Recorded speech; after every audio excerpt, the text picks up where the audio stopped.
Yes, morning guys. Guys, tingnan natin itong Bosch na GBL 550 na blower. Blower and vacuum, no, combination. So okay pa to, i-maintenance lang natin for how many years nang hindi namin maintain, gamit lang ng gamit. So may 10 years to 15 years ko nang gamit to. Kaya hindi naman siya masyadong gamitin, kaya alam masyadong mahinang vacuum niya ngayon. Yung blower okay. Yung vacuum niya yan, daming dumi, nanikit na. Ito yung pinaka airways niya, input. Nasaan ba, pakita ko yan. Daming dumi, so kaya mahirap humigop. And then titignan ko kung mapapahina ko pa yung ingay ng dati. Hindi ganito kaingay ito, yung lakas ng ingay. Pero parang wala naman side yung bearing. Lalagyan ko lang ng siguro langis.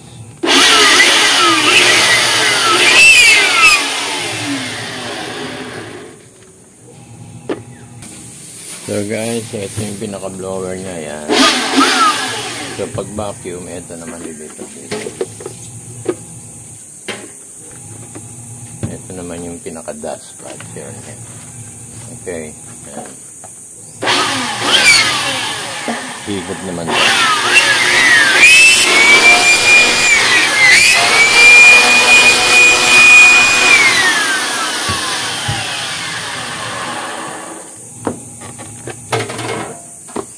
So maintenance lang tayo. Tignan natin ito. Medyo first time pa lang yata mabubuksan to. For so how many years ngayon pala mabubuksan. Tayong magnet.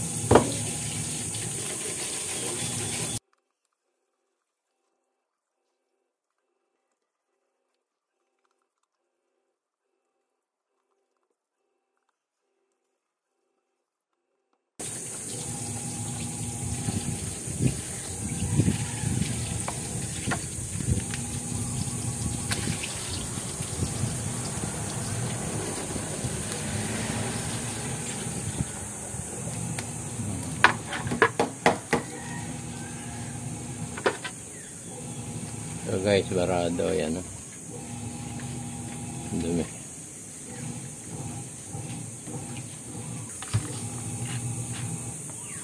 Tingnan natin gaano kaingay.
Diba? Maganda pa yung sa tagal na ginamit ko, parang hindi man lang napudpud eh.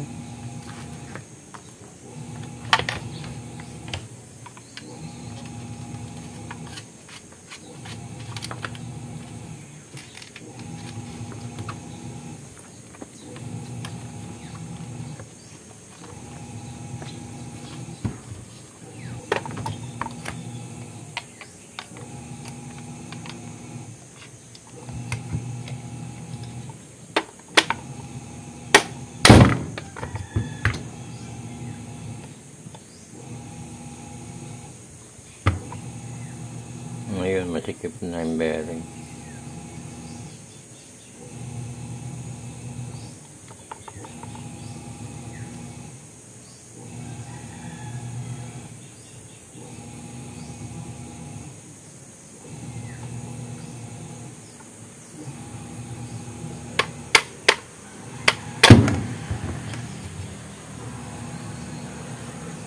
Maganit na parehas ang bearing. Ito. Guys, ayan. So, makukuha pa sa linis.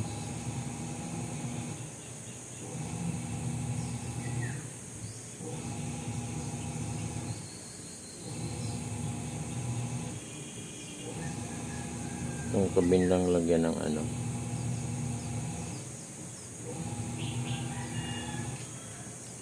So guys, ang ganda ng ano. Ang ganda ng armature, walang katama-tama hanggang ngayon, pantay pa. Ilang years ko na itong gamit. Ayan ang Boss. Ito, ang ganda na ito. Boss 550 GBL. 550 watts. Nga guys, walang katama-tama. Hindi man lang naupod tapos yung ano niya, yung carbon brass, yung panghaba, ilang years na yan. Ito lang sumikip, ayan, nag-move na siya, pero lalagyan ko pa rin siya ng langis. Titiklapin ko lang tong ibabaw. Na isosoli naman yan para malagyan ko ng ano. Hindi na langis, madaling matuyo yung langis. Yung silica gel na lang lalagay ko dito guys, no? Teka, yun lang dito, wala nang ibababa yan. Yun naman siya, malinis, clear, maganda yung ikot. So hindi na natin pakikailaman yan, hanggang dito na lang tayo sa bearing. Wala akong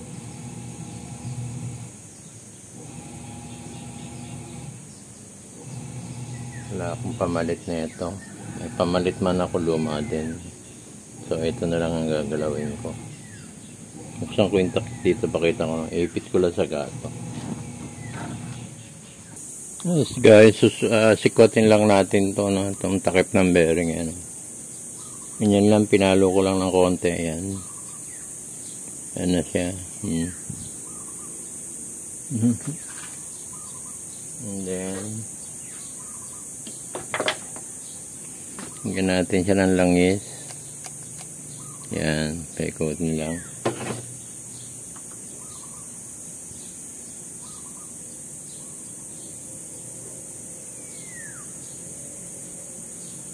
Ikot niya yan.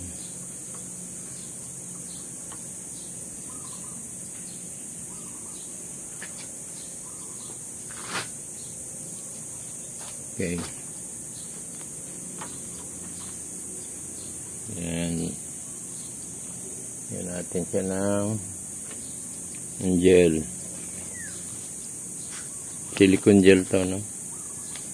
Yan.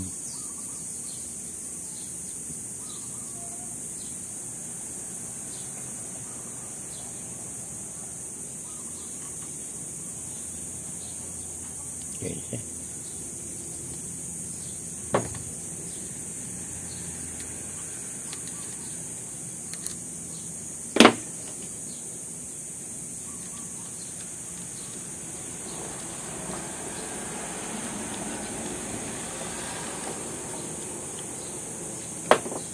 Si-circulate na yan. Yung langis naman no? Then ito medyo itong ano natin, balik natin ng konti, no? Pupukin natin kasi yung pagkasikwat natin.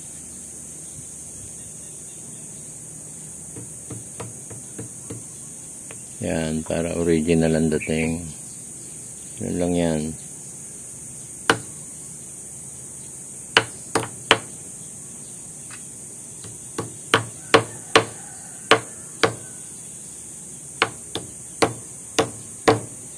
Okay.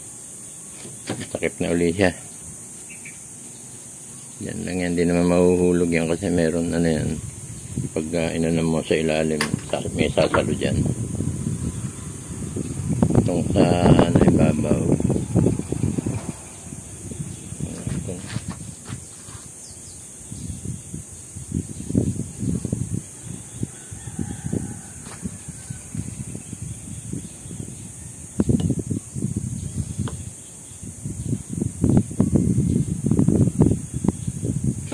Babaw plastic. Ay. May ano pa pala ito, spacer pa.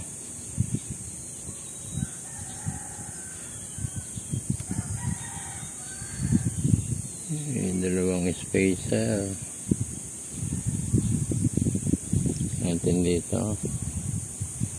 Yan, doon pa lang yung ano, dumi.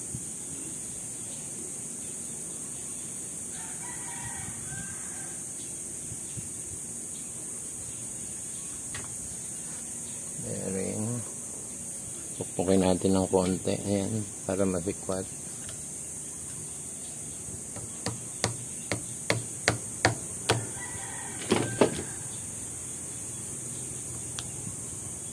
Yan. Okay. So, konti sikwat lang. Medyo diretso natin para pagbalik mamaya. Yan, okay na yan. Nice and easy. Ito naman, tulad ng ano dati, yung ginawa natin, langisan natin. Yung langis niya parang yung linis na rin sa loob. And then, pag umikot siya, ang ganda ang ano, kaya natin ng silicone gel. Ano, malunod, konting ano siya. Okay, linis. Then, same procedure. Gel ulit.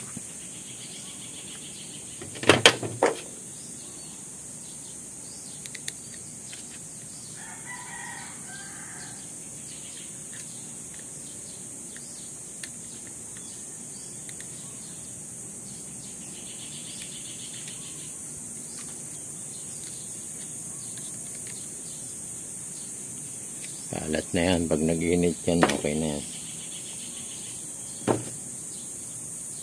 Babalik natin. Ayan guys, dudumi yung ano na yan. Ayan. Mga nalikas yan.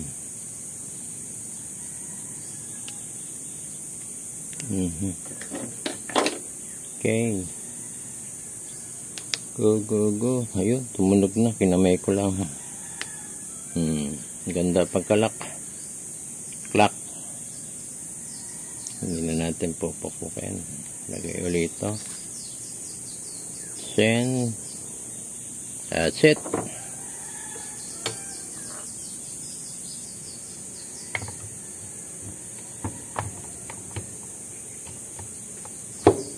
Yun. Easy lang pala eh.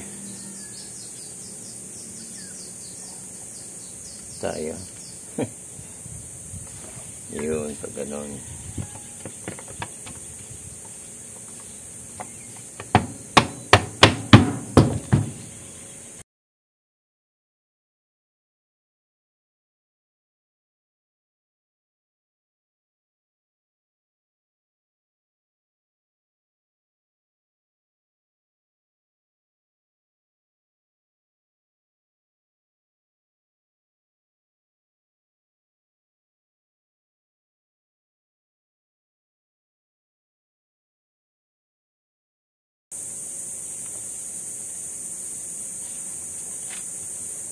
Ano naman yung guide niya, no?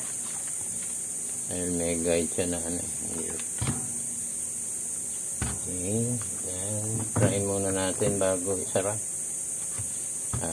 Hindi natin matatry pag wala ito. Bigyan natin itong ano.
Okay. So, try natin, nang walang takip. Go, go, go.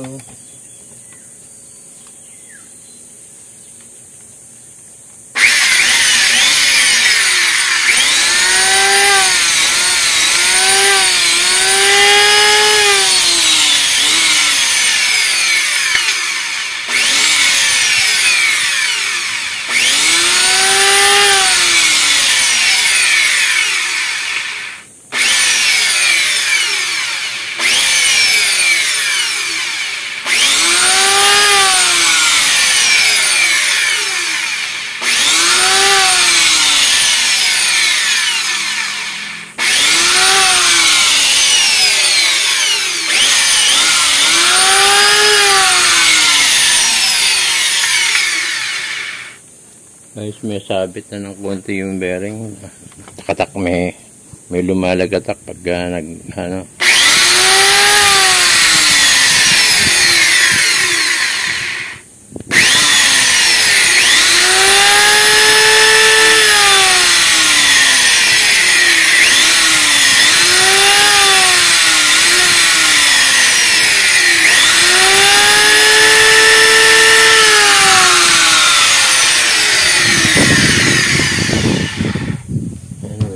Smooth pa naman siya. Yan. Ito na lang.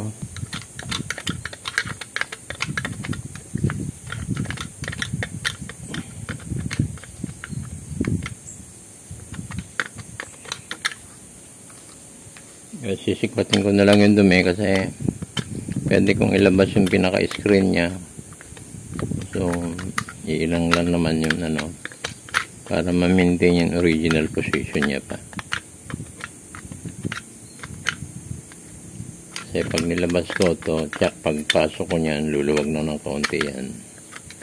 Medyo mahuhulog na yan sa katagalan.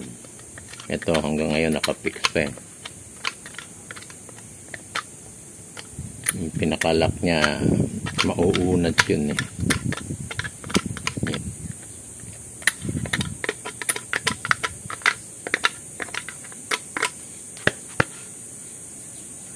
Okay siya.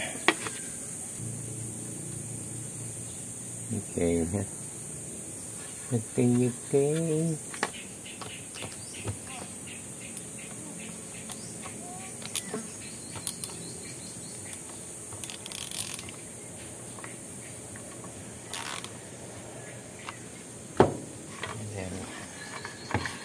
Testing ulit.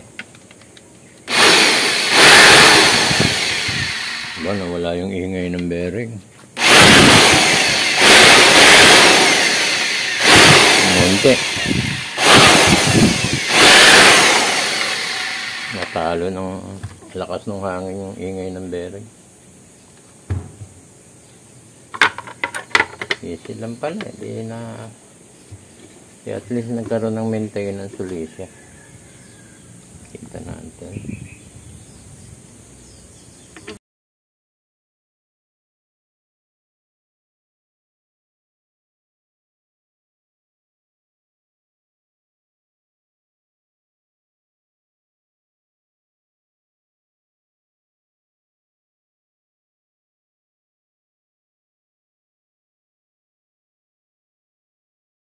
Okay. Lahat ng tornilyo, balik to.